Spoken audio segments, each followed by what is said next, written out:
Set নাও রসগোল্লা খাও। কে মারা গেছে রে মারা? রসগোল্লা খাচ্ছিস? না গো সেট, কেউ মারা যায়নি। পাশের বাড়ির বৌদির একটা বাচ্চা হইলো, ওই জন্য মিষ্টি খাওয়াচ্ছি। ও তো মাং মারানি পাশের বাড়ির বউয়ের বাচ্চাটা তোমরা মিষ্টি খাচ্ছ কেন দাদা? সে ব্যাপারটা হচ্ছে যে যেই বৌদির বাচ্চাটা হয়েছে সেই বাচ্চাটা আমার। বুঝি না কি করেছিস রে মাং মারানি? এই কদিনই বাচ্চা পাই দিয়েছিস?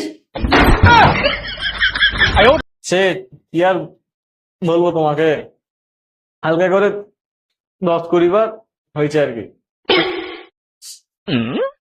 তুমি তো জানো একটু আমি লজ্জা পাই। আরে নাড় ঘোর বকা চোদা, 10-20 বার হালকা করে হয়? তালা বৌদি বাড়ি ঝাড়ানো, কাজ কর। no, no, no, no.